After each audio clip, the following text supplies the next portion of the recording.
Hi guys, welcome to my office study, call it what you might, for the first of this week's educational briefings about what I'm going to call the seventh stroke. We already know about butterfly, backstroke, breaststroke and front crawl, plus my view that the IM is a separate stroke in itself, and of course we add in the underwater dolphin. So what is the seventh stroke and why is it important, as much as ever, in the current climate? Well, it's rest and recuperation. We'll call it R&R for simplicity. I'm sure you all know the feeling of being tired when at school and how this can affect your concentration levels, either when you're at school or trying to keep awake when you're working on the screen in the current homeschooling front.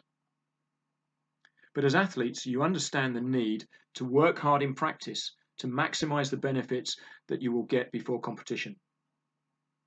But R&R is equally, if not more so, important, especially at the moment when so many of us have increased our exercise regime. Why is that? Well, rest and sleep in particular are the body's natural way of allowing it to replenish its energy stores, specifically glycogen levels, which the body is poor at storing, and allows the muscle tissues to repair and crucially adapt in readiness for the next session you're going to do. When you practice or compete hard, the muscles break down. And without R&R, they'll continue to do so, leading to a general feeling of tiredness, staleness, often depression, and decreased performance both at school and in your athletic development. This is often termed as overtraining. This in itself can lead to increased risk of injury if it's not addressed quickly enough. There are two main types of recovery.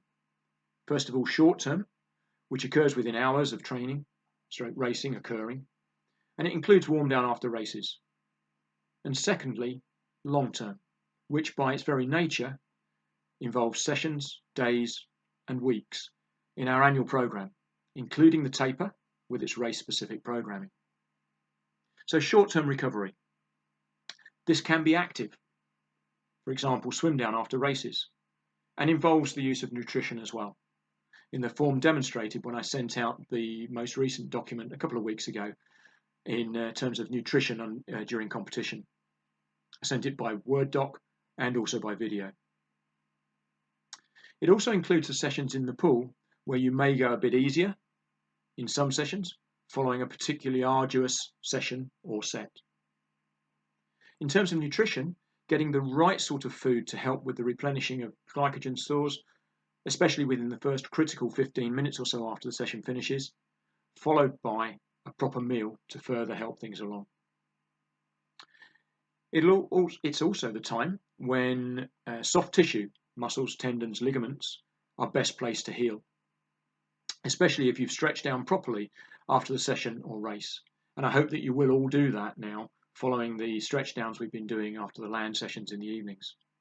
And it also helps with the removal of lactate from your muscles, which is the cause of soreness that you might feel after a hard effort, but which, when you learn to deal with it, can act as a source of fuel as well.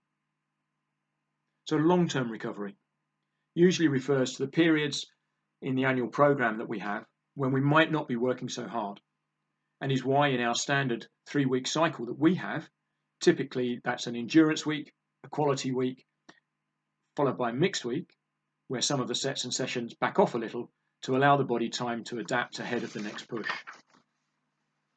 So what is adaptation? Well, the principle here is that as we exercise, the body undergoes some stress. It's also then capable of adapting, becoming stronger and more efficient. You only need to look at bodybuilders for an easy example of how they looked before their weight training and how they looked as the body changed. However, and this is key, particularly at the present moment, there is a limit to how much stress the body can take before it fails to adapt and starts to break down, which is why we all need to listen to our bodies. Too little stress and no change will take place. Too much and the body breaks down. It is a fine line. Finally, the importance of sleep within your R&R. A couple of nights poor sleep will probably not do you any harm. And it's why on nights before an important exam or an important race, you'll probably not sleep particularly well. The nerves are your body's way of telling you that something important is about to happen. And the likelihood is that you'll finally drop off a couple of hours before the alarm goes, but still, when you wake up, are quite capable of performing to the best of your ability.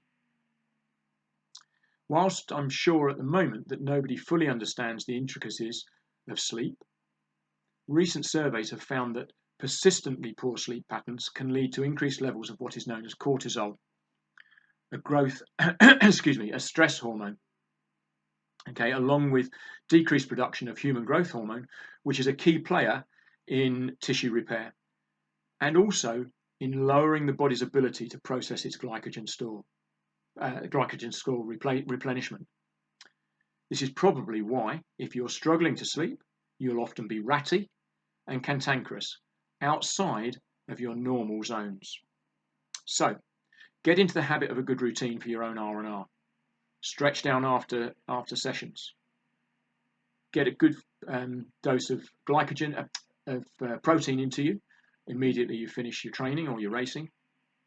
A decent meal afterwards, time permitting. Switch off screens adequately early after downtime so that the blue screen syndrome disappears from your mind's eye. Get to bed at a regular time. Make sure the bedroom is adequately ventilated and try to get around the nominally best considered 8 hours sleep a night so that you wake refreshed. In summary, a good balance of exercise and rest and recovery will allow you to both study and exercise more efficiently and therefore get more enjoyment from both, to fulfill the old adage that a healthy body makes for a healthy mind.